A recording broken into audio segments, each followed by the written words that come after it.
Sometimes when you're driving down the road all by yourself, you begin to hear a voice that tells you need to look around, pay attention. Maybe something isn't quite right. That voice is me. It's the voice of Gord.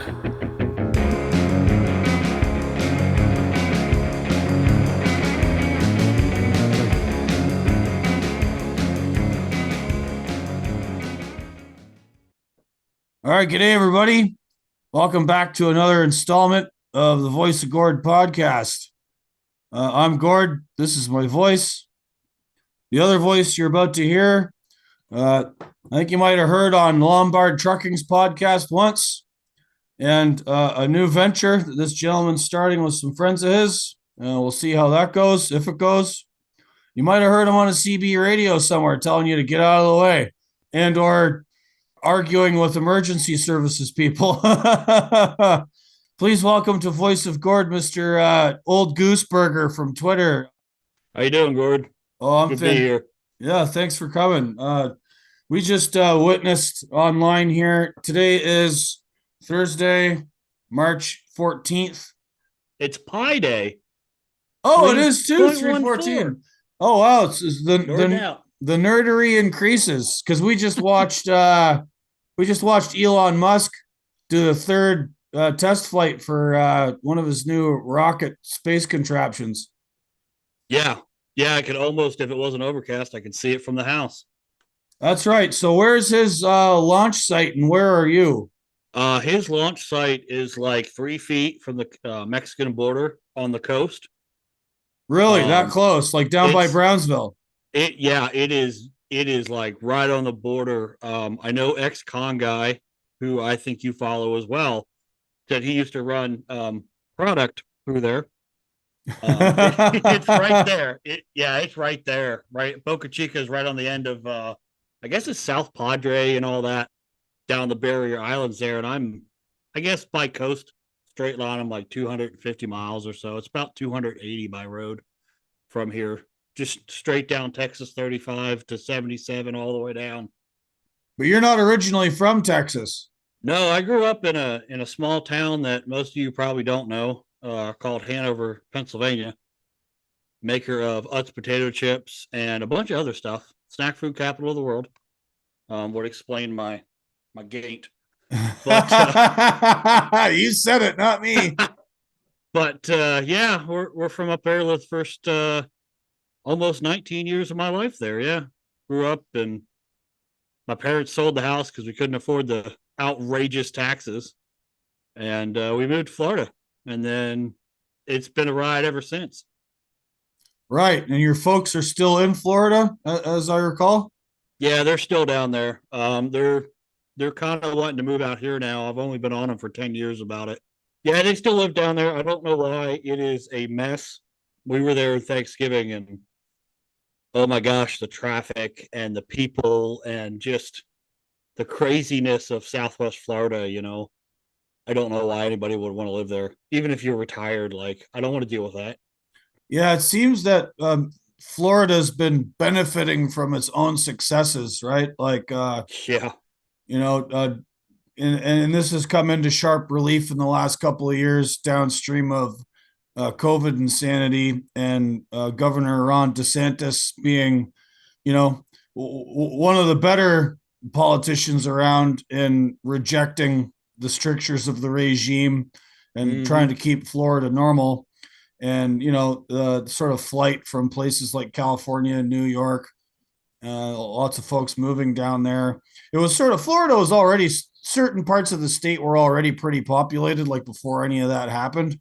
And it just seems like it's gone on steroids. When I moved down there, I eventually got a job doing construction with my uncle, and it's nonstop, right? It is nonstop down there. They're building everywhere and they're building everything. If you're within 20 to 30 miles of the coast in Florida, except down at the tip, it's packed. It is absolutely packed. Yeah, I don't know. I don't know if that's my cup of tea. I got a buddy who lives in who shall remain anonymous, lives in Panama City Beach, which is sort of up along the panhandle. and he reckons it's awesome up there. But I don't know. I haven't been down to Florida in so long. I couldn't compare. It's I haven't spent a lot of time up there, but it is different than, down the west coast or the east coast of Florida. It's different, but it's not that much different. You know what I mean? To me, it's all the same. I'm good. I live 20 miles outside of town now, and I'm like, I don't live far enough. You know, Yeah, yeah, me we've been too. we've been looking, and I'm always looking at property, that's for sale, just kind of getting an idea. And I've narrowed it down to an area south of the power plant. Down here we have a nuclear power plant, and it's south of there, and all that's out there is farmland. And the shrimp company, local shrimp company, they have their ponds and stuff out there. But other than there ain't nobody out there. There's a couple hundred people that live in a very large area, and I freaking like it. Right. So you're on the Gulf Coast, which Yep. is sort of, if you read the news, is sort of infamous for hurricanes. We had Katrina up in New Mm-hmm. Orleans, and it's just a sort of fact of life, living down that way. How does it affect like your particular position? Where I live right now, we haven't had anything. Harvey Harvey came through in 17. I was still technically living in Victoria then, which is about an hour from here. And I had just moved everything out of my apartment, and it flooded, is what I heard. I don't know. I technically I lived there, but I didn't actually live there at the time. And so everything flooded again, and Harvey was a pretty strong storm. It hit down south of Tivoli, Rockport, Ostwell, which Rockport has quite a few people in, but Tivoli, man, is a Dairy Queen and a local restaurant, and that's about it. They just got a Dollar General or a Dollar Tree or something recently, and that's it. Ostwell, it's a farming community. Now Rockport's pretty heavy in the winter Texans and the beaches and stuff, but there wasn't that much damage from it in those areas. Now, when you heard about Harvey, y'all heard about Houston, right? And you saw the videos of the Caterpillar equipment running through the flooded streets, and well, that's because Houston is in a bayou. It's like New Orleans, built below sea level, so it always floods. But so far, it's been okay. At least the 10 years I've been down here, we haven't had any major storms. But I'm far enough inland. I'm not that worried about it. I'm probably from the actual Gulf, probably about 30 miles. So I'm not like right there, but Right. But we'll close, see. but close enough, you get all the heat and humidity. Oh my gosh, man. Like right now outside, it's thick. Like it is thick. You can see the air, the water droplets in the air. It's Yeah, it's I rough. I got another buddy that lives at the sort of opposite end of Texas Gulf Coast. He's right by the border with Louisiana. Yeah. Not far out of not far out of Orange, Texas, a little west of Hmm. Orange. And he says the same thing. It's just, you walk outside and it's just like taking a shower. Yeah. Oh, it's rough. And I gotta go mow. And because it's overcast, I'm like, oh, it's gonna be wet. It's just not gonna dry today. It's Oh gonna be man, bad. you're mowing your lawn already. Dude, we've been mowing it all year. It never stops. It's Tabernac. I have a rule at my house. Last mow is early October, and I don't mow again until I let in order. Grass grows healthier after a winter season after it goes to sleep if you let mm-hmm, it grow and let it grow and let it get as bushy as it can before the first cut. So mm-hmm. typically, third or fourth week in May, I absolutely do not mow the lawn before that, and then the lawnmower gets put away before Halloween, and Yep. I don't look at it for what's that, like 7 months, 8 months. Yeah. Well, you're a little farther north, but yeah. I mean, here, man, our driveway got real bad. We had a bunch of rain. It got, I don't know, a foot and a half tall. And we had to have our landlord come mow it because my little Honda's not cutting that. Foot and a half tall grass. Yeah, Oy. yeah, yeah. And that was just from not mowing in 3 weeks. So, yeah, it's rough. Right. So you're able to ride your lawnmower. I don't want to get you in trouble here, but you've been off the road for a little while. I mean, Uh, you are a fellow trucker, and that's why you're on the show. yes, Um, sir. you've been having some issues with your back. Yeah, so I've actually been home since the week before Thanksgiving, and I should be going out here soon. But yeah, I've been home. I had back surgery the end of January, and I say surgery, I mean they put me out, knocked me out, gave me all kinds of good drugs that did nothing. They shoved these giant, I mean like giant ass needles in my back, in two of my discs, and put in cadaver and saline and some other stuff, like actual dead people discs and all kinds of stuff. And I said, yeah, yeah. And it like regenerated the disc material and healed the herniated disc. I had 5.5 millimeter and a 6.5 millimeter herniation in my lower back, which is really bad. Not the worst ever, but pretty bad. And that was from the accident I was in on September 17th of 20. I guess they've been 22 now. Nine You've seen on the 2 years video. ago. Yeah, I have. Yeah. Yeah. So that whole thing, I mean, you can only glean so much from a dash cam video. It can tell you a certain amount, but it can't tell you the Mm-hmm. whole story. So what was happening? Where were you? Where were you hauling to? Like, fill us in on the whole thing. Okay. So I had loaded cheese down in Carthage, had 40, it would have been about 40,000 pounds of cheese on. I was right at 77,000 pounds loaded. Had just filled up full of fuel somewhere in Missouri. I forget where. So I was heavy as I'm going to be coming into St. Louis, and I'm coming up 44, and then I'm going 70 east. Right, I'm going to Pennsylvania, and I'm in St. Louis enough. I kind of know where I'm going, and you can see in the video I'm on the overpass coming off of 44 as it merges onto 70 in like downtown St. Louis. You can see the arch out in the distance, and I didn't know there's a baseball game. It's 5 o'clock Saturday evening, in September, which is pretty late for baseball, and I didn't realize they were having a ball game or whatever. Well, that exit that comes up on the right there is the exit to the stadium. Well, this kid from Arkansas, he didn't know where he was going. It was 3 lanes over. And he's like, oh shit, my exit, and just comes all the way over in front of me. Now, mind you, that dash cam is at the top of the windshield, right? Right. I'm sitting low. I'm staring out about center of the windshield, which which is as low as I can get. I'm decently tall. And I'm paying attention, like, and I see him do the move, and you know the move, and as soon as you see the move, you're like, oh shit, and I reacted, right, and when I did out the math, which is combined with e-log data, video data synced up, and the average reaction times, there's nothing more I could have done. I came to a stop from 52 miles an hour, which is at the moment, that's the GPS speed at the moment of impact, 2-0 in just under 4 seconds, about 3.87 seconds, I think is what I calculated it out as.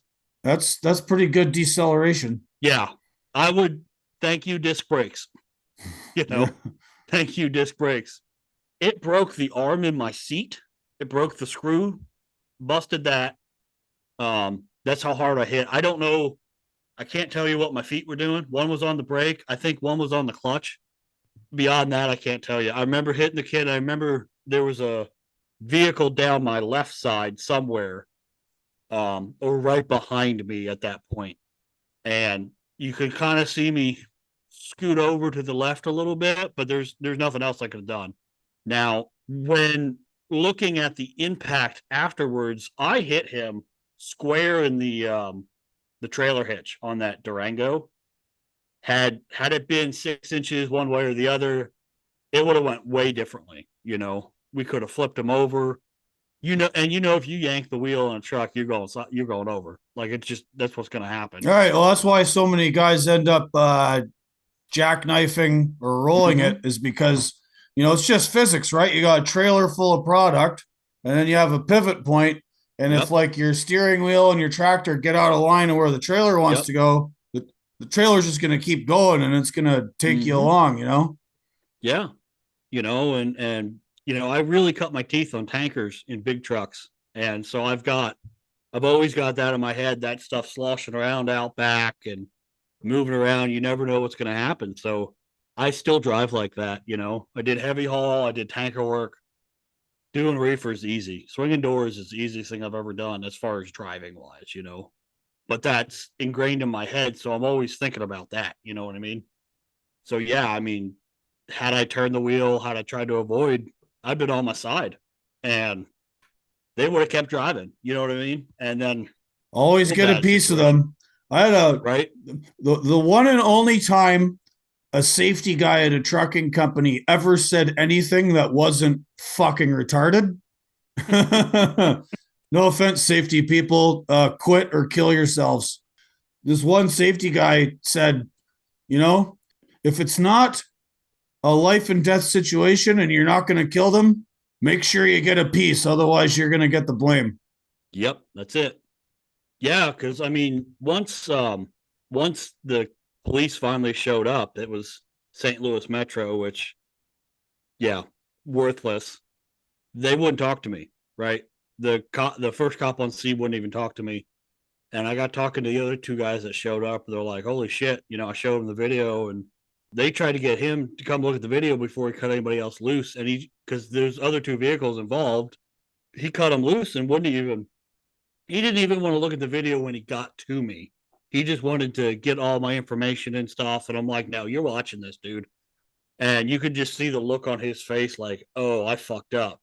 I should have written that kid all these different tickets. And, it is what it is. Now, once our insurance got the videos Monday morning, and then they forwarded to his insurance Tuesday morning, within 20 minutes, they had hey, we're at fault 100% back.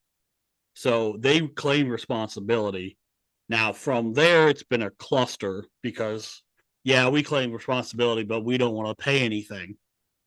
So now there's lawyers involved, and yeah, yeah, damage to the Wonder what kind of tactic that is. Yeah, well, we know it's our fault, but we ain't paying. What? well, it's Geico. So yeah, they offered, like, it was pathetic. And so now we got my doctor and lawyer bills, and then we got company lawyer bills, and lost revenue. My truck was in the shop for I think 10 weeks, you know, and it was almost 40 grand to have it fixed, and which we got done through our insurance, right?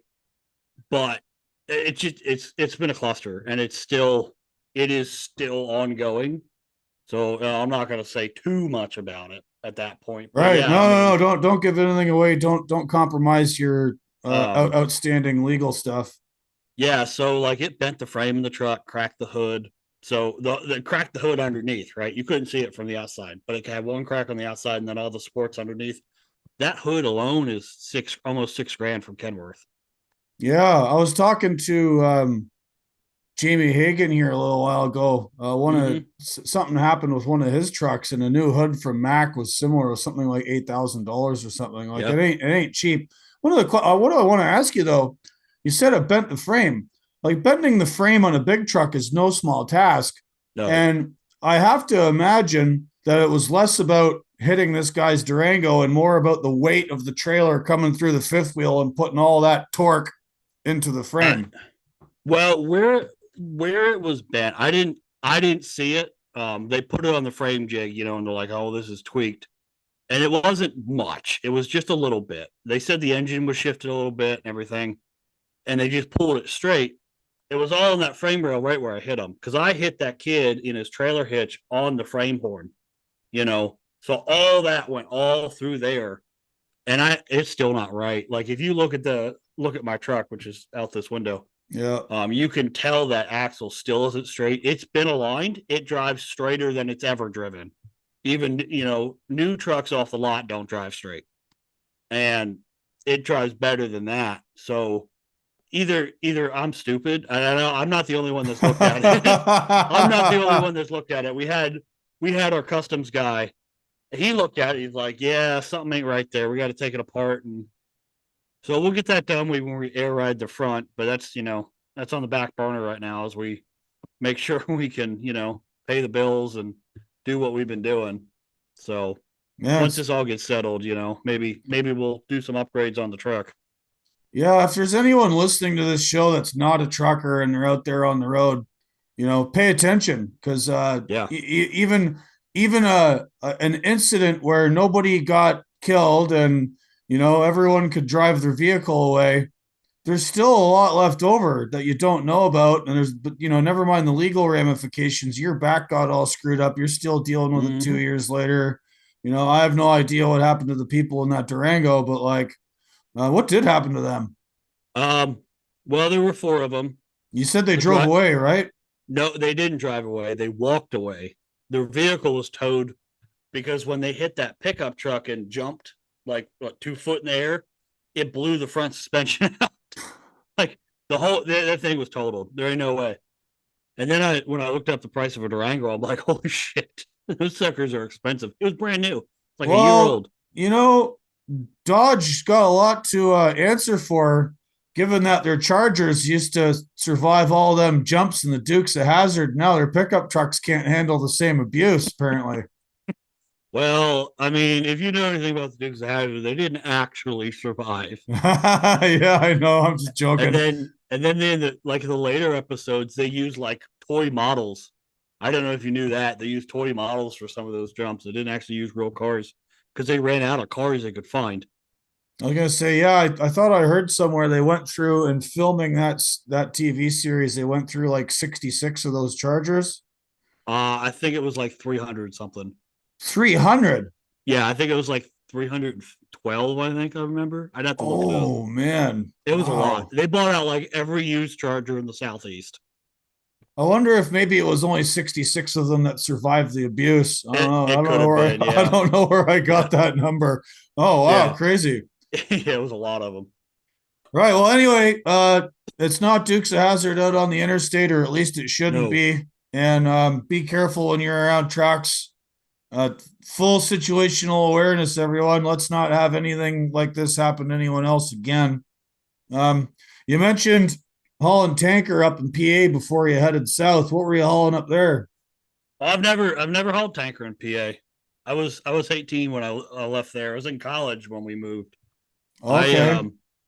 My first tanker job was in the oil field down here in coastal Texas, South Texas, for a company that shall not be named. But after I got the job, I needed a job, so I took it. They were named the Swift of the oil field. They weren't really that bad, but we got laid off after 4 months, 4.5 months that I was there. They closed the yard and they're like, yeah, sorry, see ya.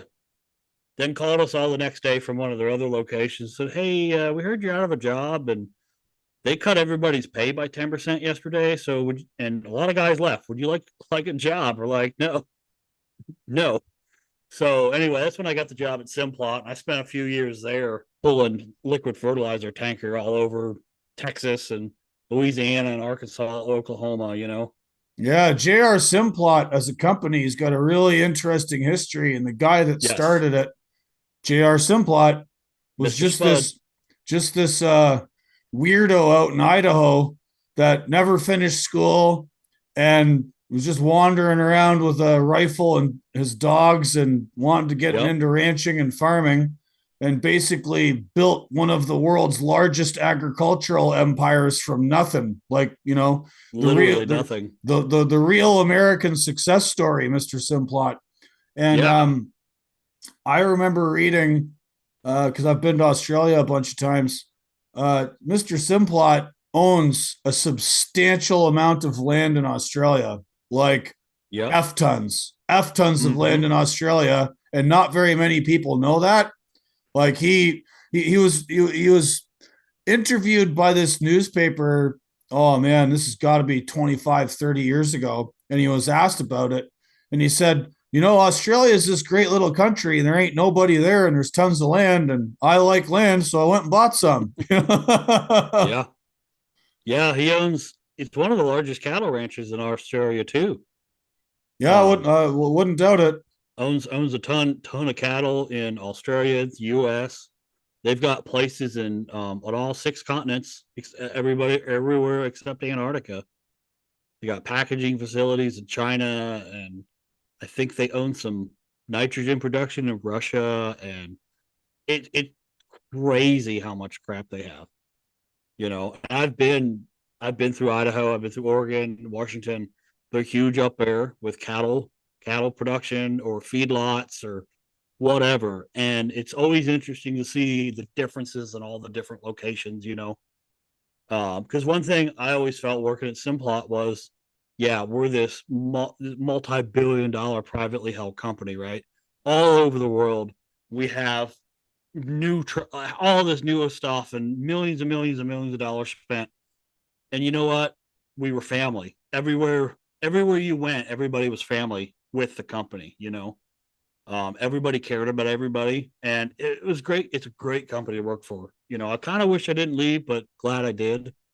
I needed to go on to do some new adventures. And Right. Yeah. Well, no, got to change it up. Simplot. Do I have it correct that like Simplot's also the largest supplier of potatoes to, McDonald's? yes, And yep, I think there's some like genetic thing where Simplot and McDonald's work together to make like a specific breed of potato just for yep, them. yeah. So I don't know about the McDonald's potato you're talking about, but they did do what they call GMO, which is genetically modified, which is basically just selecting the specific DNA and things they want from this potato or that potato or You, whatever, make it into one potato. you hear that sound, Isaac? Do you hear that sound?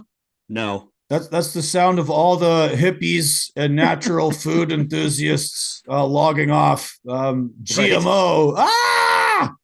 Ah, I love GMO because if it, what was it? I, Was I it I I have no opinion either way. I don't know enough about what it. was I it the can't. pineapple? I think it was. I can't remember. It's something in Hawaii. I want to say it was a pineapple. It may not have been the pineapple. If it wasn't for GMO in the '90s, they wouldn't exist, and we wouldn't have that plant anymore because they were that bad off. And which is going to start happening with the bananas again, because the whole banana story, right? No, sir. Fill us in. Okay, so the current banana, which is the Cavendish banana, I do believe, it has only been around since the '60s, I think. All the bananas before then were the Gros Michels, which were a little bit sweeter, but they were taken out by a disease, an infection in the banana trees, and killed them all. And we're starting to have that problem again. That's why they went with the Cavendish to try and get rid of that, so they were more disease resistant. And now that disease is starting to has adapted to overcome that and starting to take out the current banana trees. So we could be without bananas in 50 years again. Figure that one out. Wow, interesting. Two So truckers talking about, talking about bananas. right? Well, one of your many Twitter handles is King Spud, Yep. CEO, amongst others. And I'm wondering when you're going to change it to King Banana. That'll be my next one. Yeah, If we no, ever end up in a Twitter jail again. yeah, no, it's interesting, and the whole thing about pineapples, right? 'Cause, yeah, this stuff brings up memories. I remember. I'm not a huge fan of swinging doors. Nothing against people that do it. I just don't like my time being abused, and typically, Mm-hmm. typically van and Yep. reefer trailers means time abuse. Yep. But anyway, I was riding around with my old man when I was like 14, and at that time, he was living here in the U.S. and he worked for this small fleet owner operator guy in Binghamton who worked for a company that I think is no longer in existence called Eastern Refrigerated Express Lines or something, who I think were based in Chicago. But anyway, we're down in Philadelphia and we were picking up pineapples off the boat to go to like Mm-hmm. a Wegmans distribution center in Rochester, New York. So anyway, we're down there and we're backed in, and they'd literally like they didn't have them in refrigerated trailers, or I should say containers, for whatever reason. It was break bulk, like it'd come off the boat, a refrigerated Mm-hmm. boat, and then forklifted into your trailer. And they were literally unloading the boat, and the United States FDA guy, Food and Drug Administration food inspector, was there. So they're doing their temperature checks, whatever. Grab a couple of pineapples, slice them open, make sure they're okay, sign off on the paperwork, away you go. And this US FDA guy grabs a pineapple out of a skid that's going in my old man's trailer, slices it open, and he's just like, "Here, kid, you want some pineapple?"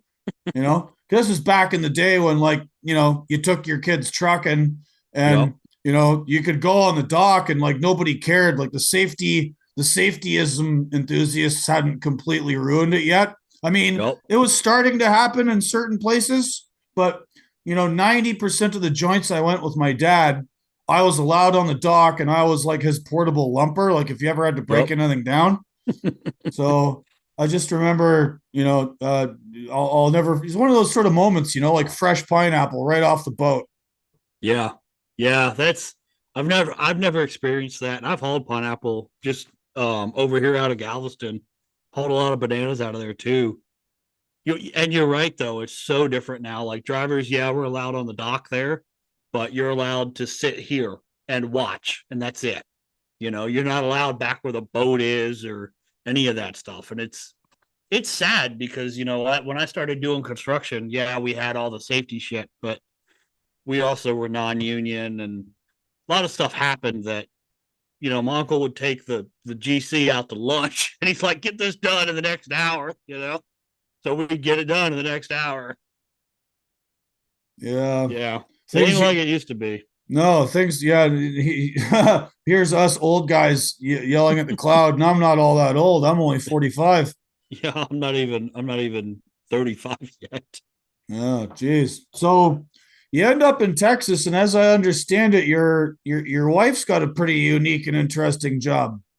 Yeah, so her basically her easiest way to say what she does is she's a marine biologist, right? That's what she studied and that's what she does. But her actual job is a little more complicated than that. They go out on the boat, collect the data, they collect the nets, the fish, and do all the counting, all that kind of stuff. And then they put that data in the system. And then the actual biologists, they just get paid more, do all the correlating and, oh, well, we think it's this or that. You know what I mean? But yeah, she goes out and collects all the data. She does the field work, which she quite enjoys. Now, she does have a marine biology degree. She may finish her master's degree. I don't know. She was going to, and I might push her a little bit, but if that's not something she wants to spend money on, that's fine too. Because that stuff gets expensive. Yeah, no, totally. Especially nowadays with the sort of tuition inflation at universities. Mm-hmm. That's interesting. So she's on a boat. They're netting. Are they looking for specific species? Are they doing like fish population health? Like what exactly are they So, researching? well, it depends on, like they do creels, which is where they go out to boat ramps and interview fishermen coming back. And they just see, hey, what did you catch? Where did you catch it? And they measure fish sizes and stuff like that. And then when they go out, they're doing trawls, which is where they pull a big net behind the boat, and then pull up in what they catch. Or what else do they do? They do seines, which is I guess where they walk in. I've been out with her. I can't tell you everything they've done. But they also do gill nets, and which is a big controversial thing because nobody else is allowed to do gill nets except the state. And that's where they string a big net across, a river or a section of whatever. Um, and at night, and then they come back in the morning, pull it, and then count everything that's in there. And it's all dead by that point. Yeah. Oh, Yeah, which I mean, not all of it is completely dead, but yeah, it's trash. And that's why it's controversial because everything dies. And they've caught dolphins, they've caught sharks before, all kinds of stuff. So we got a lot of different marine life down here in the bays around here. So right. she's seen it. I wonder if you guys are far south enough away from where the BP what was the name of that drill rig that caught on fire and blew? Oh, Horizon Yeah, or man, something. that's ancient history now. That's like what, 11, 12 years ago? Yeah, right. I'd have to pull the map up. I don't know if we were because that was more like Panhandle of Florida, I think, but it was out in the Gulf. Right, yeah, much further east than you. Yeah, I'd have to see how far it came, how far west. Right, yeah, it's Um, something interesting. I was reading an article about, we're now, oh man, we're 36, 38 years past the Exxon Valdez disaster up in right. Alaska, and they do long-term testing. Like they go back and test that area for various things Mm-hmm. all the time, like because some of the chemicals stick around forever. And what they've found is that the oil's gone. Oil's natural, it's in the ground, it'll disperse eventually. Yes, it looks ugly and it's not very Mm-hmm. good for getting on critters or birds' wings or anything at the moment. But what they've found is the chemical dispersing agents they use, and they spray all over the ocean and all over the areas Mm-hmm. where the oil was, actually sticks around longer and is more toxic to sea life than the oil was. Oh, you don't say. I mean, look, I just because I don't even know how to say this, but oil came from the ground, it can go back in the ground. I like I'm one of those people. Just and and don't get me wrong, I oil oil has come from the decay. Most of the oil we have comes from the decay of plant life, supposedly. But I've also been reading and learning a lot about people that think oil is a more natural resource where it's kind of like water, you know? And I don't know if I believe that, but yeah, it's not from dinosaurs. The oil from dinosaurs is more of a Rockefeller myth to Oh, I've help heard. boost the price of oil. Yeah, I've heard this.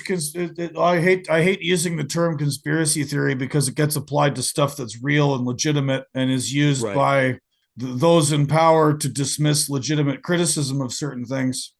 But for lack of a better term, there's this quote unquote conspiracy theory about how, oh, there's a like a specific term for it, that oil is produced in the bowels of the earth by some system or cycle, and it Mm-hmm. will, if you suck enough of it out and you wait long enough, eventually those deposits will replenish themselves.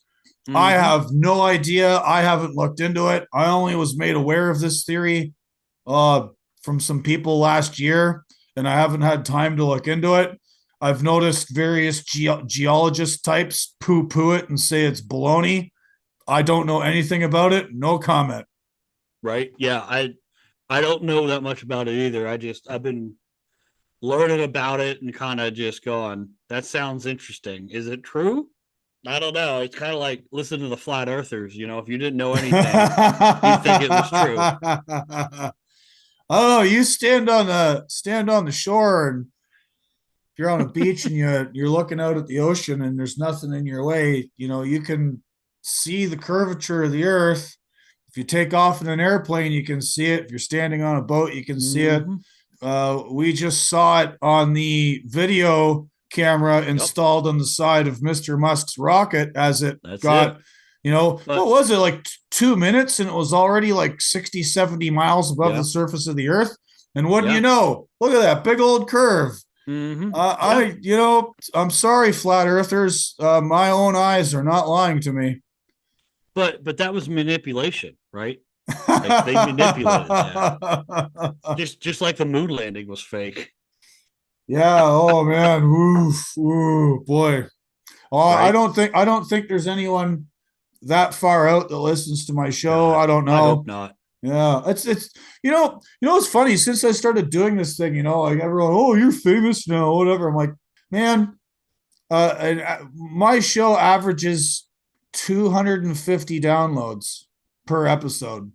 It's not it's not that big of a deal. Some of them, a couple of them, like Uncle Kev. Uncle Kev is the number one episode thus far. I imagine. He's gonna push 2,000 of them here if he keeps it up.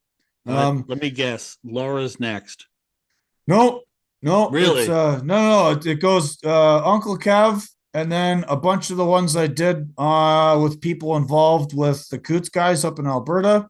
Well, that makes sense. Um, I interviewed this writer guy, Matthew Crawford. That one's done really well. But yeah, it's Uncle Kev, and then Margaret McKay, Jacqueline Martin. Laura's in the top 10. I Um, imagine. yeah, but yeah, it's just so weird to me, like Uncle Kev, and I still haven't met him yet. I can't wait. I'm gonna meet him at Yeah. Matt's. I'm sorry you can't come. I'm not trying to rub it in Yeah. or anything. I'm a little annoyed at that, but it is what it is, you know.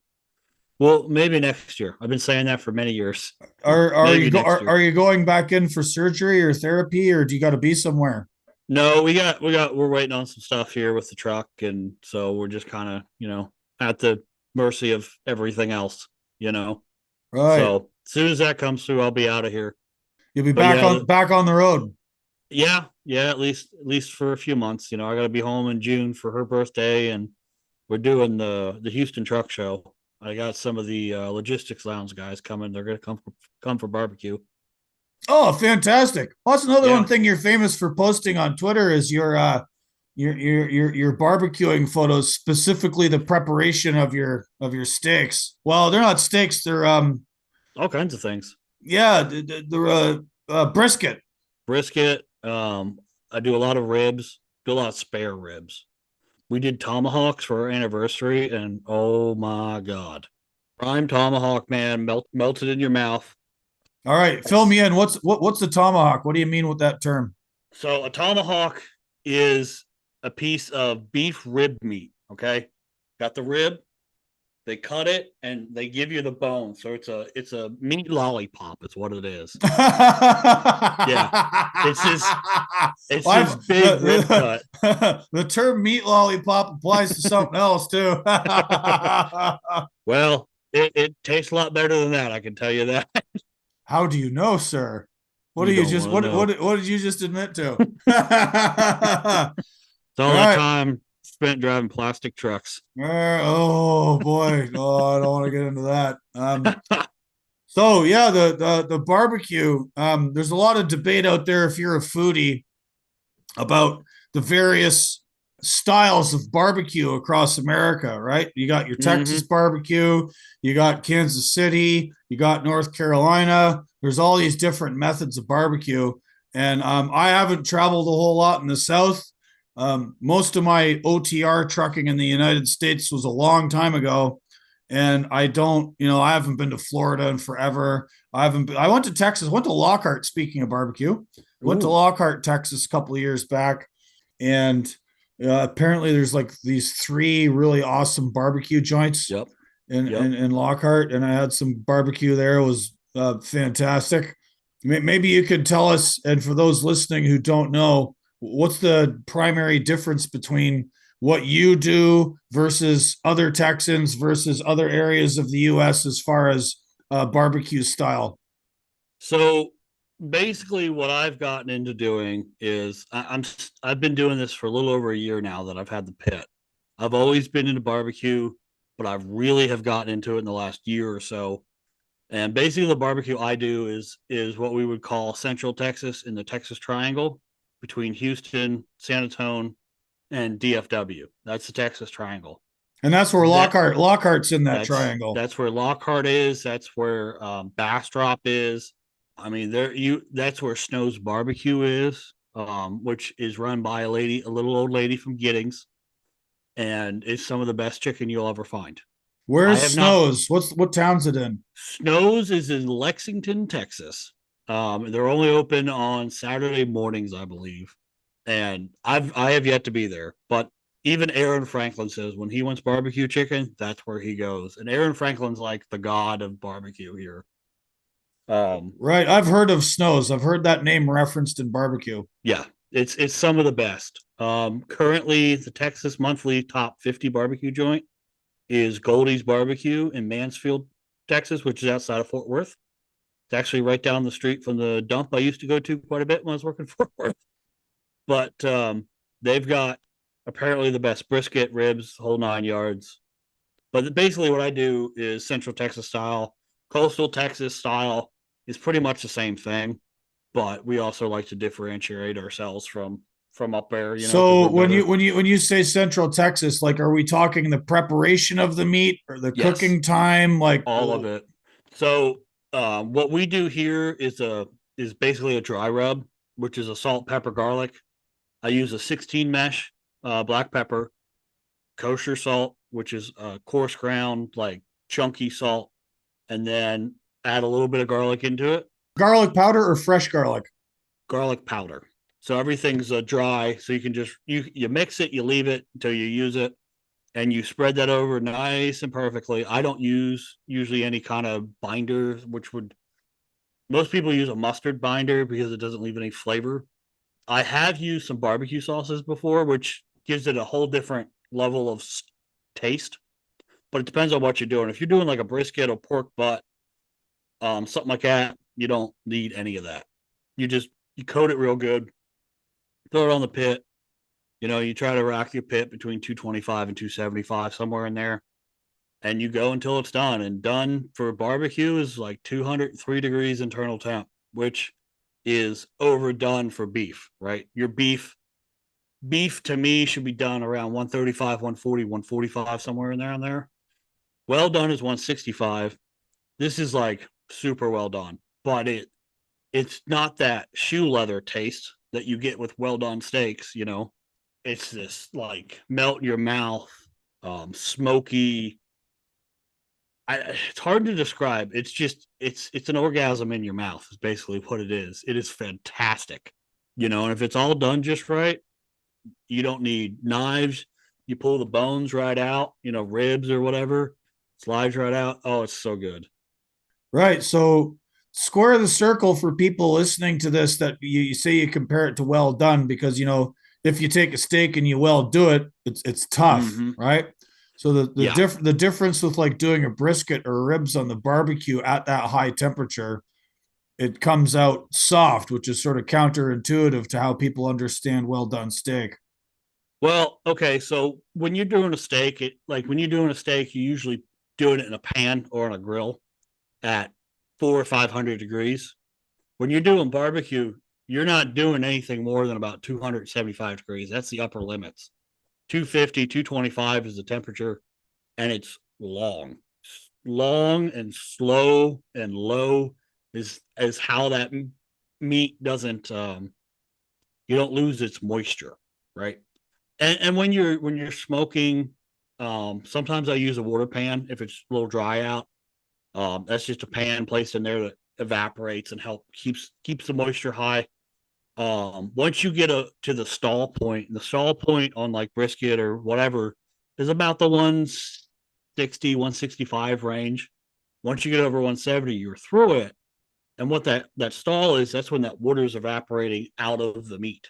And the evaporation is cooling the meat at the same time, right?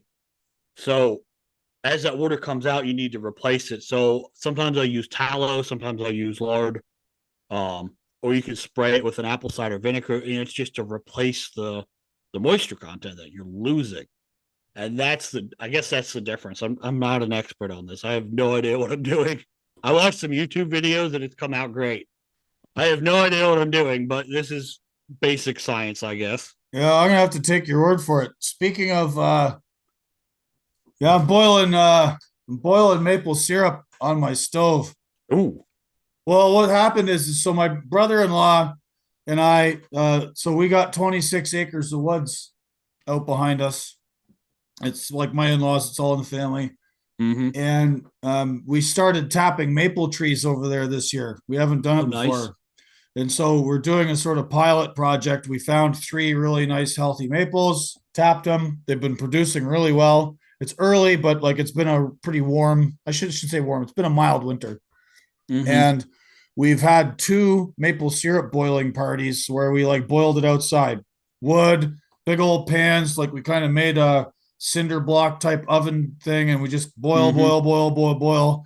And then you finish it on the stove inside because it's like 40 to 1 reduction, right? To get rid of the water content and actually make the syrup. Oh, I didn't know that. Yeah. And we thought we were done. We had two big old outdoor boils a couple of weeks apart. And these trees just kept on producing. And I went over and checked the buckets yesterday, and they were full. So I filled up this cooler full of maple sap, and like it's not enough to justify doing it outside. So I'm just doing it on the stove.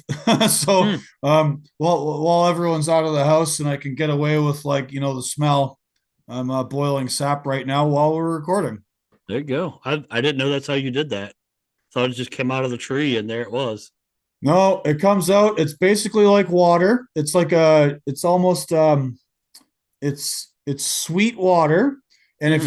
if you let it evaporate off your hands, so let's say you like dip your hands into the bucket and let it dry off, there's a little bit of sticky left over, a little bit of residue.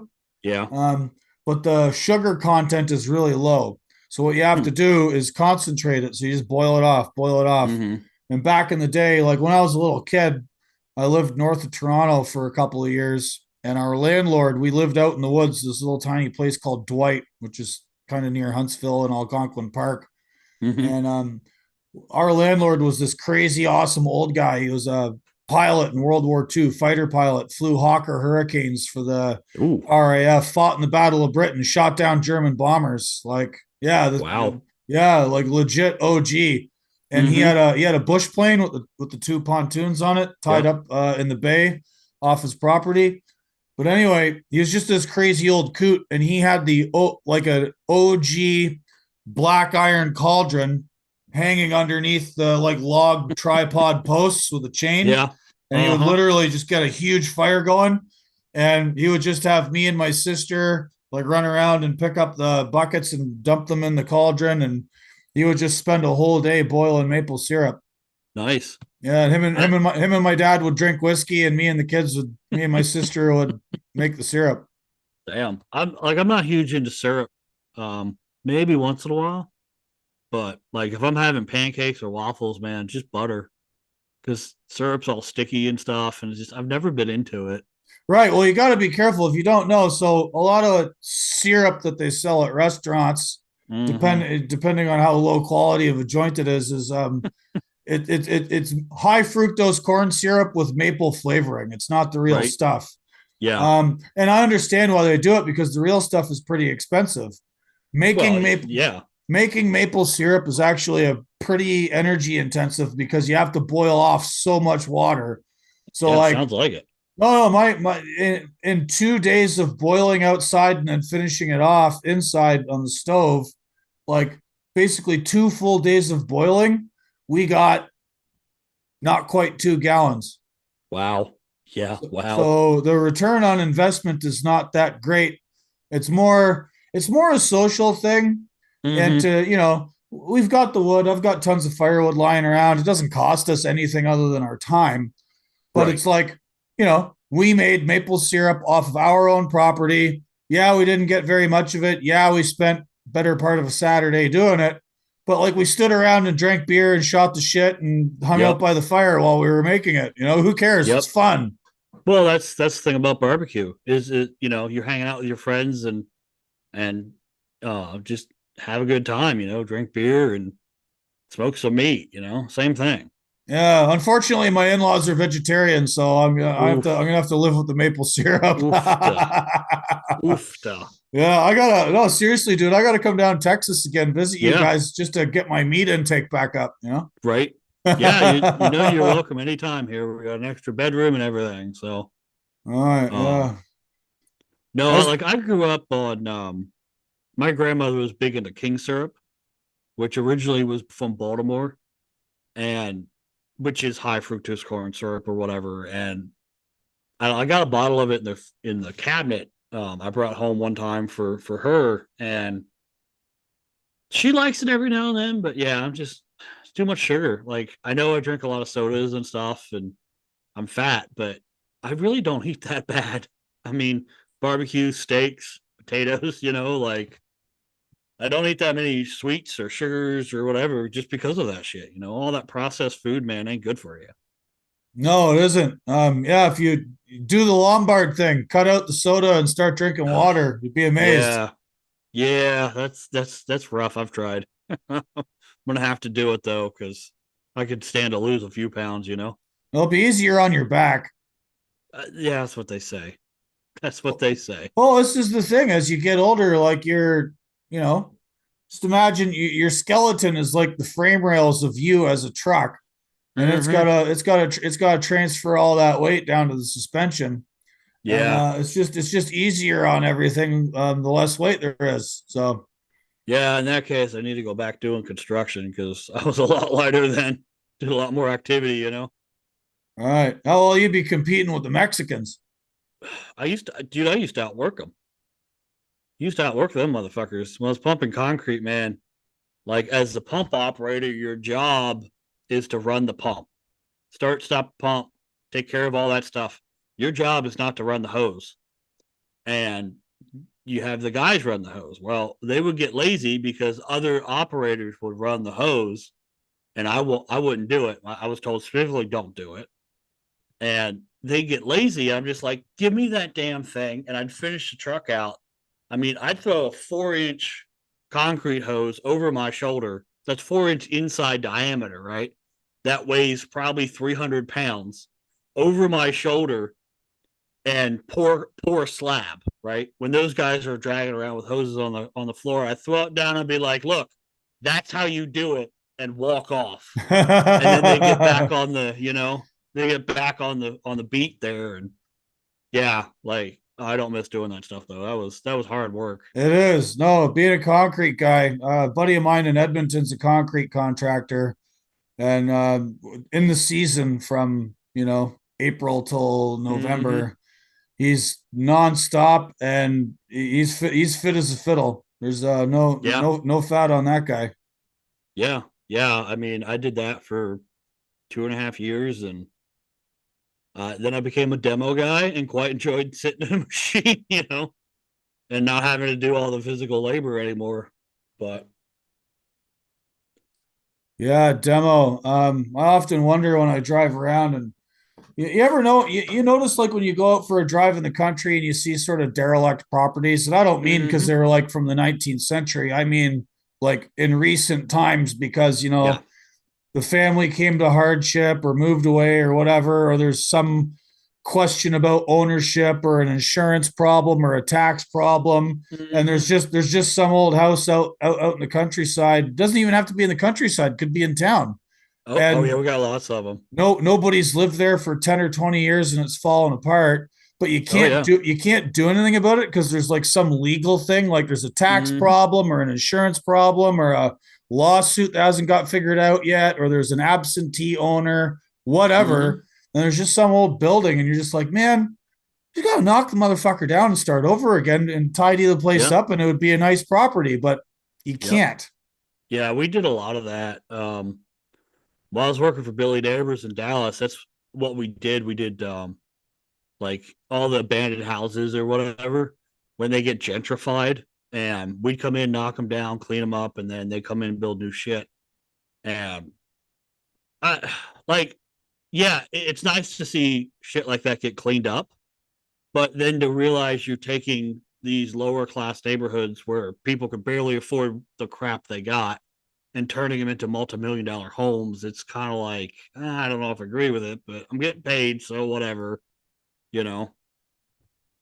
Yeah, it's a weird feeling to be Yeah, part of that. like I say, I see it out in the countryside, and Yeah. um, I don't want to say like I'm some raving environmentalist or anything, but I do like to see things be nice, and Mm-hmm. again, I also lean libertarian, and your property, you do what you're Yep. going to do with it. But there's this one guy lives around the corner from me. He's about a mile down the road here, Mm-hmm. and there's I don't know how many years of garbage bags. He just puts his garbage out in his yard, in his whole yard, like an acre. There's Mm-hmm. literally an acre of trash bags Oh and my god. shit everywhere. And the guy Yeah. still lives there, and the house is kind of half falling apart, and it looks like crap.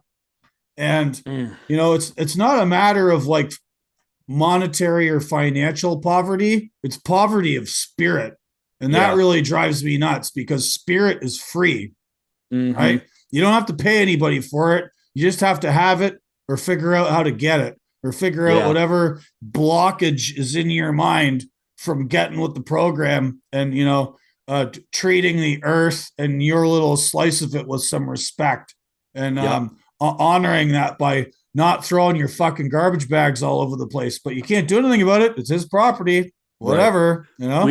We've got one of those houses down the road about 4 miles here at the other end of the road. And man, these guys have lived in this place for God knows how long. And there's holes the size of Volkswagens in the roof, and the roof is just dilapidated and the whole property is.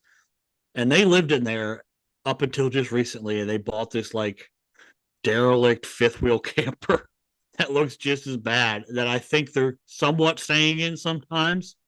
The blue tarps on the roof have ripped away many times. It's like I wish you guys would fix that up. Like I can't believe you're living in that. But that again, we live out in the country. We have no rules. We have nothing. And it's their property. So like I'm not like whatever. But at the same time, it's like I can't believe you live there. It's that bad. Yeah, takes all kinds. And then to bring it back to trucking, I Right? mean the plastic versus hoods versus plastic trucks debate online, which I've tried to steer clear of a little bit. There's something to that with like sort of notions of aesthetics and respect Yeah. for the job, right? So, Oh yeah. that's not to say there's plenty of people with plastic trucks that do great. Our buddy Jamie Hagan has been really successful. His Macs look nice. There's sloped hoods, lots of fairings. That's his Oh thing. yeah. He does great at it. Good for him. Um, but yeah, you see some junk going up and down the road, and you're like, where's the DOT to clean this scumbag up and get him out of here? And again, it's the sort of poverty of spirit, right? Like there's a lot of people who look at trucking in a utilitarian fashion, right? You're just supposed to get something from A to B. It's a service to the economy. Who cares? It's just a It's a truck. job. It's a Yep. job. It's a truck. Who cares what it looks like? But no, no, there's objective standards of beauty, and imbued in that is a commitment to doing the job properly, commitment to like not polluting the visual landscape, and Mm-hmm. all of this stuff is imbued in doing the job properly, being having some pride, having some respect for your customer, because like you show up at a customer's place and you're hauling their stuff, you're kind of a spokesperson for them. Yep. You're a spokesperson for yourself, having to drive something. You sit all day in it. It might as well, if it doesn't have to be like a fancy chromed out truck, but it has to be clean, and it Clean. has to look like you know what you're doing and it's not falling apart. You know Yeah, all of this stuff is an expression of like your attitude towards yourself, towards the job, towards the industry, towards your mm-hmm. country, towards your fellow man. All of that stuff is imbued there. Well, and you can tell even if the guy's working for Swift or JB Hunt, Schneider, whoever, right? They're working for some crappy mega carrier and they give a shit. You can tell their truck's clean or mostly clean, they have a decent appearance, and don't get me wrong, I've started wearing shorts a lot more in the last few years, because I'm fat. Oh, But it's also hot out. I wore I it's used hot. hey, Yeah. listen. So one of the things I always laugh about, speaking about appearances, plastic trucks, hoods, all that stuff, is a lot of guys online like to make fun of the sandal wearers, which is, let's just admit it, it's code for our subcontinental friends, right? Yes. That's 100% what it is. Okay, fine. I drove truck in Australia, and all of them guys in the outback are wearing rugby shorts and flip flops. Well, it's a And different atmosphere. right, and but like they're totally professional operators. They're dragging 3 trailers through the outback, changing their own tires, doing Mm-hmm. everything themselves. They are like the epitome of like the best operators on the planet, best truckers. But if they Yep. came to America wearing their rugby shorts and flip flops, all the good old boys over here would be making fun of them. You know what? I don't think they would because that's a different look. You know what I'm saying? Like, and they're clean about it. I'm talking about guys that are like wearing basketball shorts and crappy ass looking slides that look like they haven't showered in 3 weeks. Yeah. That's more like, and when I wear shorts, I still, have a nice t-shirt on. All my stuff's clean. I have nice shoes on. Like, I always wear closed-toed shoes. I don't like sandals. I hate sandals. I will not wear flip-flops. Um, but that's me. Like what I'm wearing now is a pearl snap. It's actually a fishing shirt. It's a pearl Yeah. snap with jeans.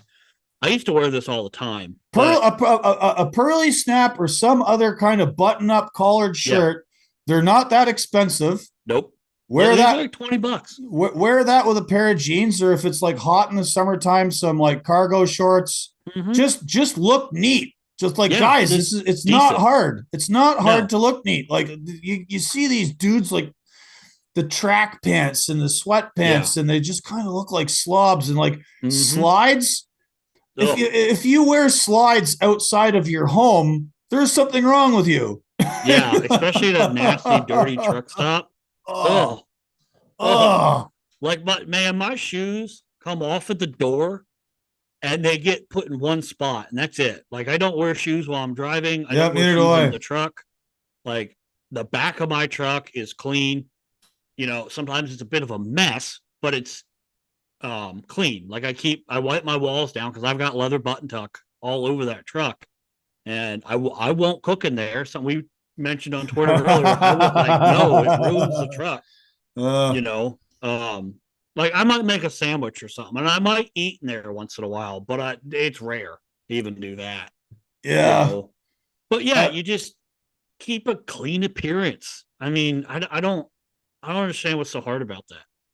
You know.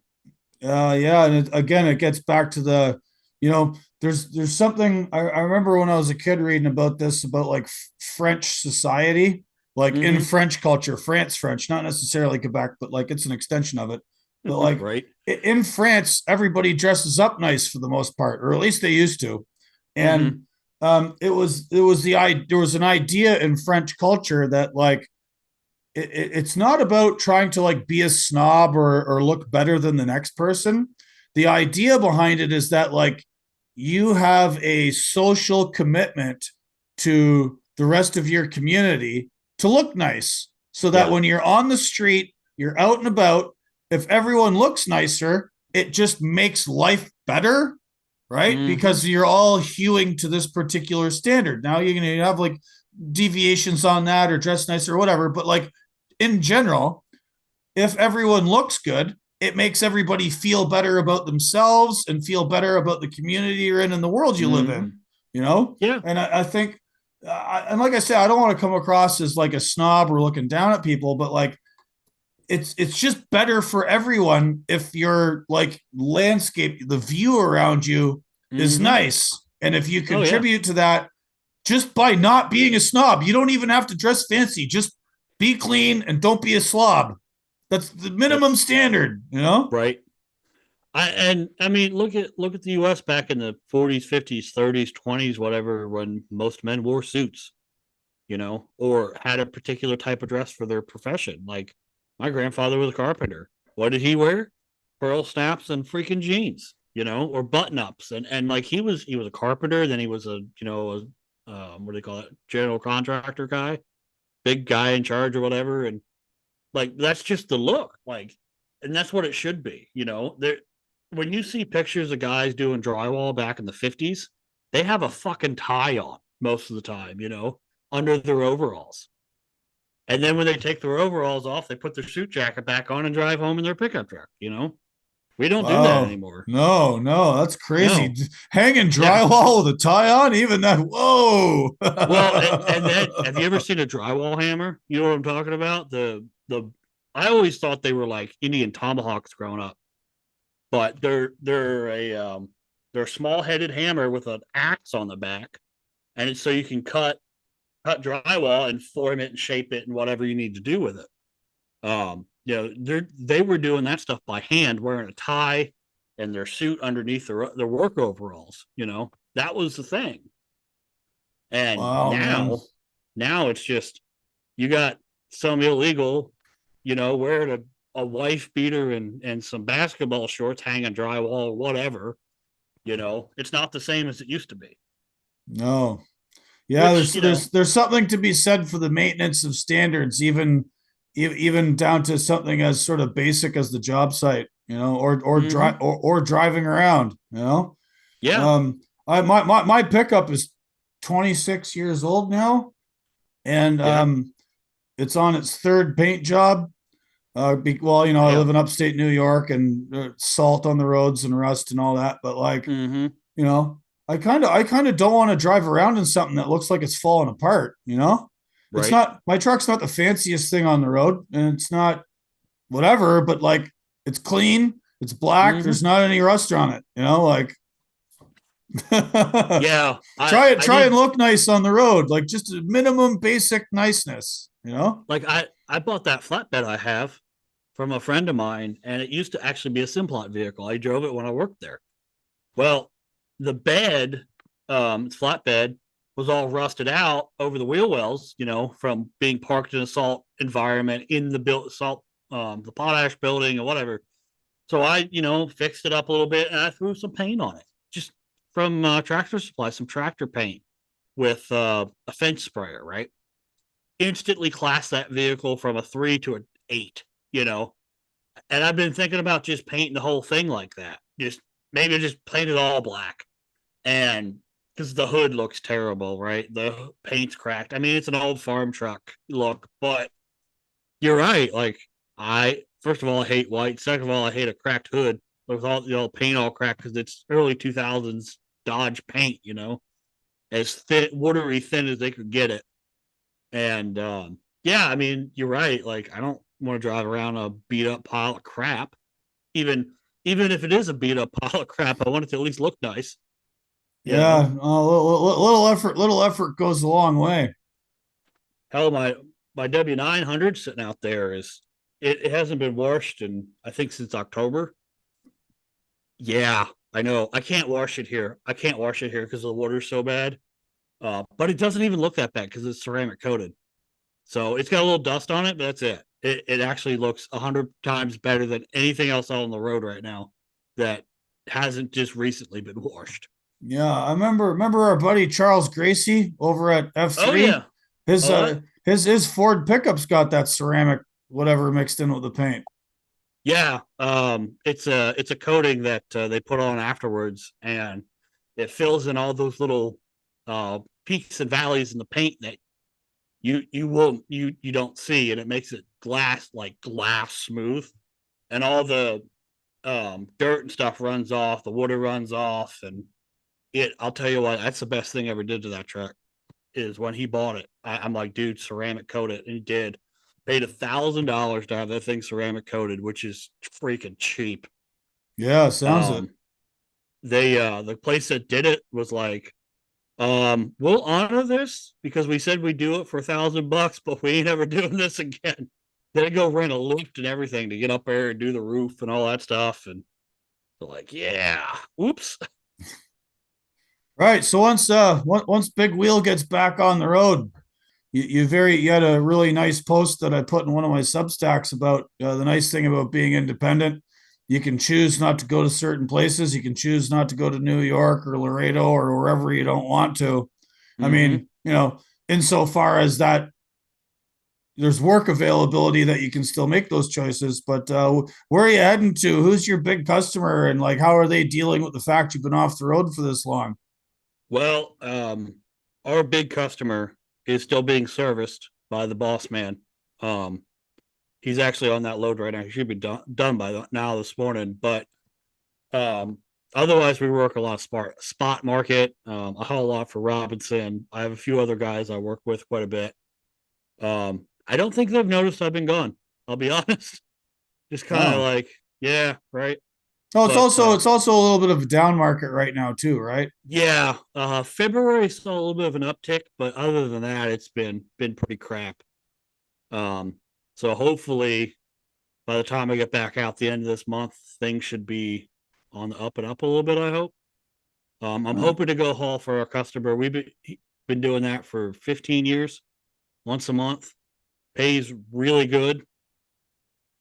That's a good account, and so we'll see. I don't know. Like I said, we do a lot of spot market, but Also do a lot of just a lot of produce for one broker here or there, you know. So hopefully we'll still be able to do some of that, but nobody's called me, which is concerning. Like, hey, where you at? You know, I guess I'm not that important. Oh no, I mean if they might have heard you've had your back issues, and again, the market is slow in general in trucking.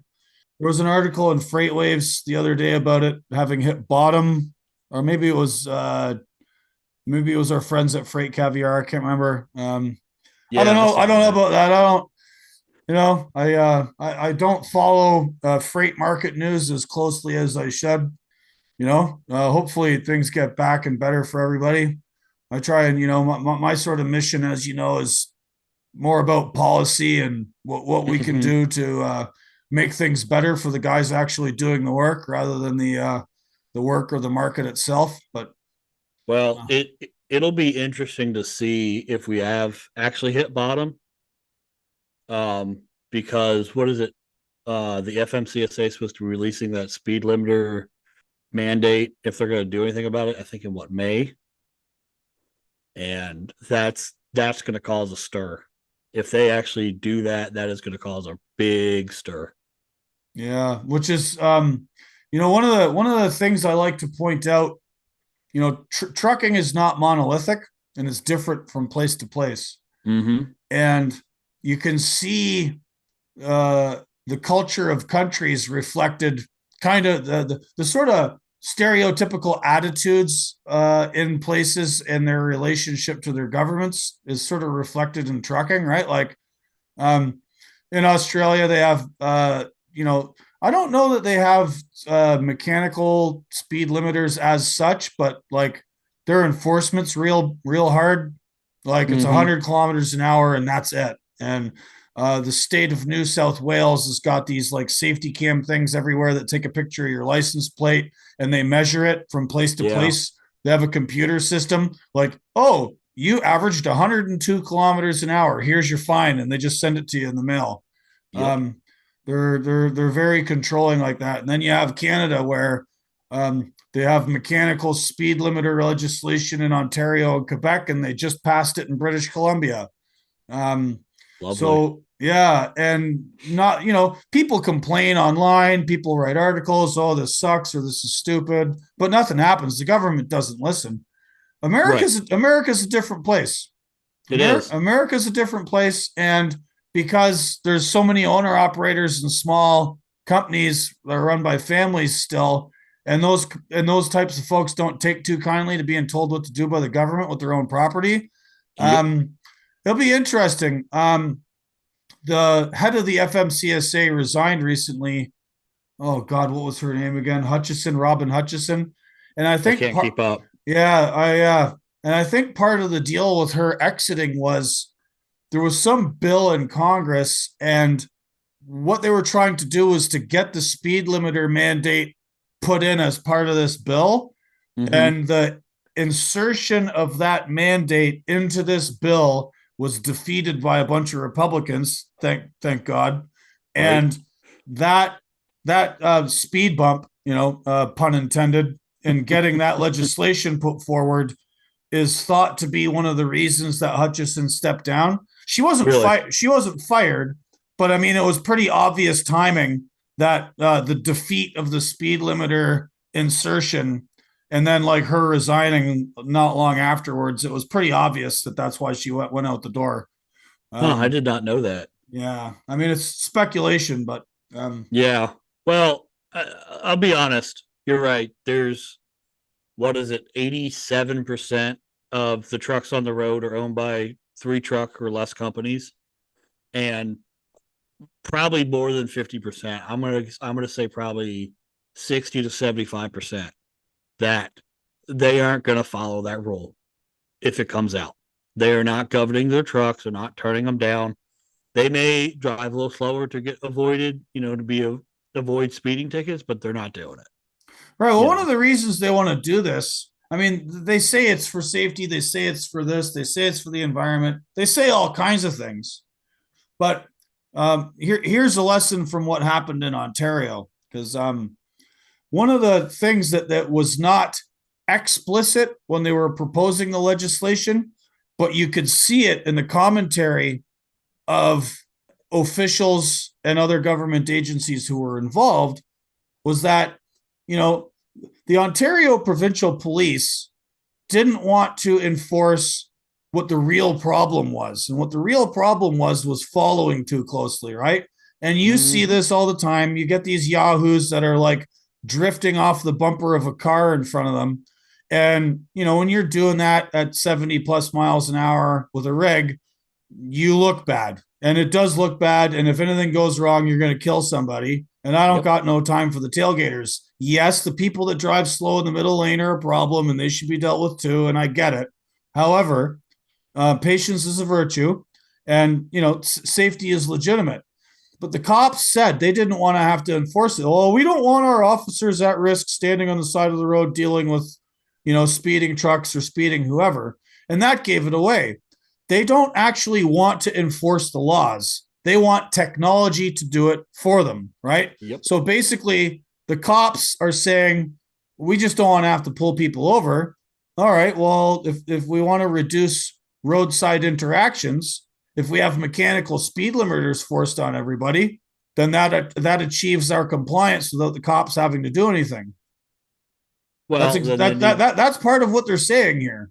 well, then they need to force it on everybody, cars, bikes, everybody, because if it's not it's not fair that truckers are being singled out. Hey, you need to drive slower. Well, what about the mom in the BMW cutting 4 lanes across doing 100 miles an hour, you know, in morning traffic?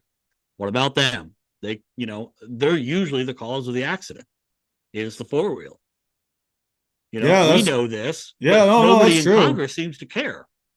You know, because their constituents and the lobbyists and all the money, you know, ends up paying for what gets passed. Right. And I think, you know, some of this is probably also the insurance companies who have also Mm-hmm. been dealing with very large payouts and nuclear verdicts. And, you know, they do have an argument. It's just the mechanism by which they achieve the compliance is at issue here. I'm not real big on the idea of the government telling you you have to put this speed limiter on your truck. That's none of their business.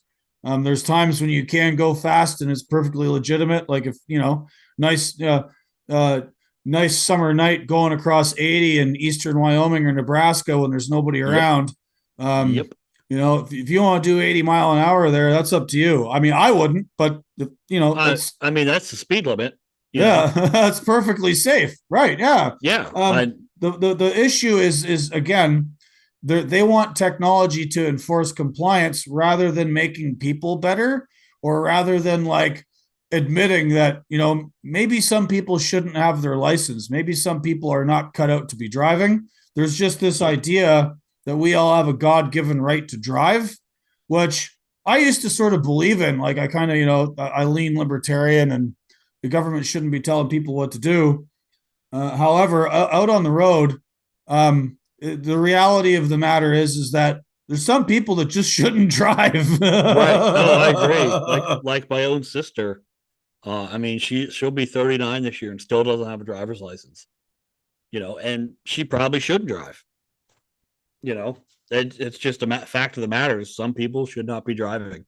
Yeah, and the it's more complicated to set up a system like to filter that out and to teach people to be better drivers and to kind of enforce certain disciplines. That's hard work. Let's just make everybody Yeah. have a speed limiter.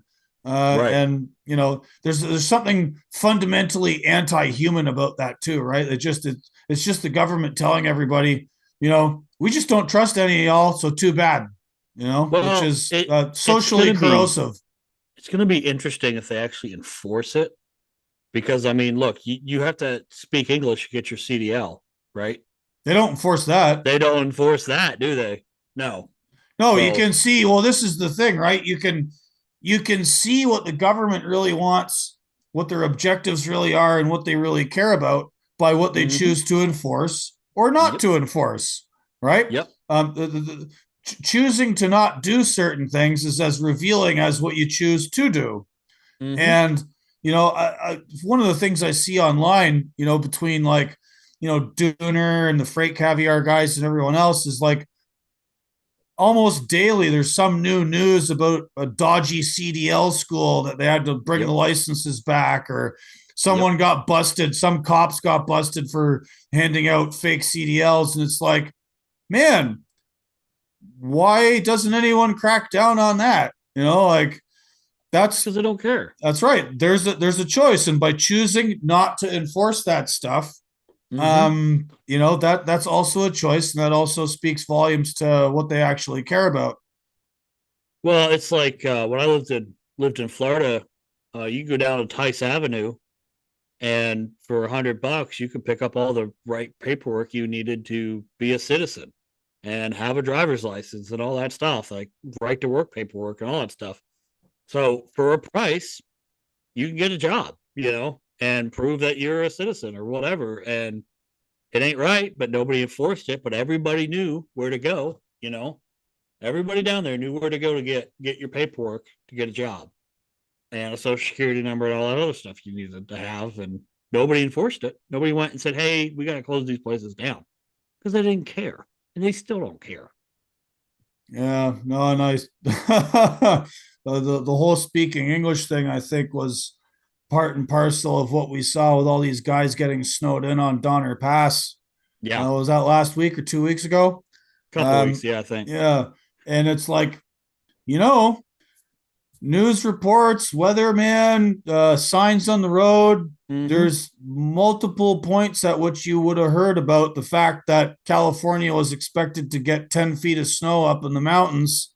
Yep. Um, it's real simple to just pay attention and park your truck, make Just or route it differently, do whatever. You a didn't little need to bit be of there. awareness. You didn't need to be there. And it's Yeah, hard to have that awareness if you do not speak the tongue of the place in which you are working. that's Right. that's it. When I was a younger guy, I went to Iceland, and I thought, I have an EU passport. I'm a dual citizen with Ireland. And Mm-hmm. like I could have waltzed into Iceland and went and got myself a driver's license and tried to get a job. I mean, unfortunately, their economy crashed right as I was there in 2008. But I hitchhiked and I got a ride with this trucker, and we went from like Reykjavik to the next biggest town called Akureyri, which takes about, I don't know, 7-8 hours to get over there. And I I was like, I don't know that I could do this. Like, I could actually physically drive the truck, that wouldn't be a problem. But Right. all of the signs are in Icelandic. All of the Yeah, I, communication is done in Icelandic. Like, I can't read that. I'm I'm setting myself up for failure and for pissing off all the locals by waltzing Mm-hmm. into their country and saying, you know what, I'm gonna bring my Anglo ass here and impose my inability to communicate on you guys. Now, most Icelanders do speak English, but it's like it would have been a pretty serious sign of disrespect on my part to Yep. have gone there and not learned how to speak Icelandic first. Yep. Like it just after being there for a little while, I was like, huh, this ain't gonna work. And I'd be some asshole to, throw my weight around here and expect them to accommodate me not speaking their language. You know, Right. it was nice visiting, but like I'm not gonna get a job here. Like this is stupid. Well, But that's like but everybody expects that, like, oh, you can just come to America and Canada and not speak English whatsoever, and that's totally fine. And yeah. if you make the same calculus I made, but in the other direction, expecting other people to like learn your custom, learn your language, like great, move here, but speak English, be able to communicate and do things as we do them here. To expect that of people now means you're a racist. It's so fucking I stupid. I think that, and some of that comes from us not having an official language in this country, which there's two sides to that coin, right? We're a country of everybody, right? Where having an official language maybe doesn't make sense in that point, but we need an official language for exactly this shit, right? Everything's already in English, everything's already in Imperial, U.S. standard. We're 95% of the way there. Just make it law that to do anything official, you need to speak English because all the road signs are in English. Everything is. I mean, I guess there are a few places that do have some other languages and road signs, like Florida Gulf Coast University in that area. There are Sure, signs but in German or leave that up to the states, and that's fine, right? That's like a sort of yeah, devolution of powers to the states. But right, the government comes in all the time and says, "Hey, Commerce Clause, anything to do with business, the feds can dictate what's happening." Okay, yeah, cool. You got Commerce Clause, you got the feds administer the interstate highway system. If you're trucking, doing interstate commerce, you know, we all need to be speaking the same language to communicate on the radio and to read the road signs, heed weather warnings, stay out of trouble, keep everybody safe, keep things moving. Cool. All right. It's time to start enforcing the CDL English requirements, right? See, now here's an interesting thing. Now, I think I was learning to get my pilot's license when I was in college, and you have to speak English to fly a plane. They will not accept any other language. Everything in this country and everything across the world is in English, right? That is the universal language of aviation. So if you fly into Germany or Moscow or Johannesburg, South Africa, they're going to speak English. Yeah, the guys in the air traffic control tower are talking to you on the radio in English all around the world. Yes. Yep. Yes. And it's that way in this country. It started that way in this country. Why then can't we enforce that in the truck driving industry? Why isn't it enforced? I mean, it's the same way in the railroad too. Everything's in English, because everybody there speaks freaking English. Yeah, But yet somehow, and this is not to be like all, Western chauvinism, English is better. It's not about right? better. It's not a value judgment. It's not a moral judgment. It just is the Yeah, dominant language that everyone already speaks, that it makes it communications that are vital for safety and vital for everything to work is in this particular tongue. This is not a value judgment. This is not to say white people are better or English speakers are better. It just is. it is. I mean, if you go anywhere else in the world, you need to know that language of the country you're in because more than likely they're not going to know whatever language you're speaking. Now, English, yes, is widely known, but it's up to you to be able to converse with them, or you're going to be in a black hole the whole time you're there. Right. So, I mean, even with English, like there's so many different like accents Oh and yeah, vernaculars. Oh man, I remember when I was working in New Zealand, I was communicating like the New Zealand forestry industry is like, I don't want to say it's dominated by Maoris, but there's a lot of Maoris in it, right? okay. They're speaking English, but it's like there's a lot of Maori slang. There's a lot of Mm-hmm. vernacular. They mix in their own words for things with the English in sort of common speech. And they have a really thick accent. And I'm on the forestry radio trying to coordinate with these guys, right? Because the forestry roads are really narrow and you're going up and down hills and you got to call the guy on the loader. And, there's a lot of coordination that goes on with Yeah. forestry radio. I speak the same language they do, but I had a hell of a time figuring out the way they spoke English and the accents and the Maori guys would speak super fast, and a lot of the names of the roads and the names of the areas I would go to would have Maori names, and Mm-hmm. like it took me forever to figure it out, but we're speaking the same language. Like, Yeah. imagine how much harder it would be if I didn't even spoke English to begin with. You know? Oh, it'd be impossible. I mean, look at the southeast. Like their accent can be rather heavy. Oh yeah, Or you go to like the Dakotas, Minnesota, and you get that north what do you call that, north midwestern twang or however you yeah. would pronounce that. But or you go to freaking Massachusetts. Yeah, I don't know what they're saying. They You don't. know, The people in Massachusetts are kind of like Australia. They don't know how to pronounce the letter R. Everybody has a real hard time with the letter R. yeah. Or you come down here and that South Texas gets interesting because it's mixed with Spanish and it trying to pronounce the names of towns or roads, you're like, yeah, I don't know. I have no idea. I don't know what that says. Like I can't roll my R's, or it's different. All right. You've been very generous with your time, sir. Well, I We're got nothing better to do. pushing an hour and 45 minutes. Unfortunately, I have a few things to attend to. You're good. Yeah, no, but I really appreciate you joining. I'm not sure when this is going to release. Probably late April. I got a bunch of them backed up here, and I'm going to Matt's, and Yeah. lots going on. But before we go, anything you have to say? Anything spicy about plastic or hoods or?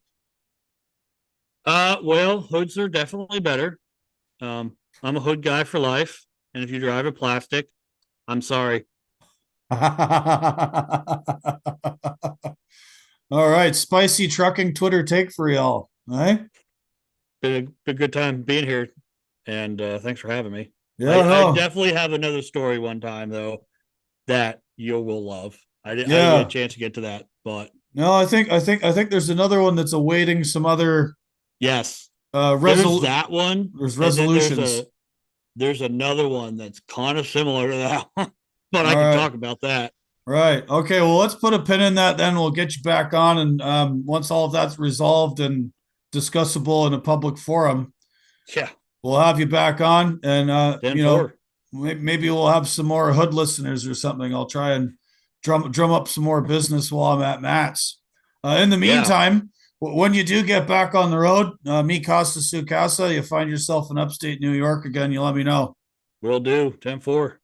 All right, man. Thanks for coming on, and way of the road.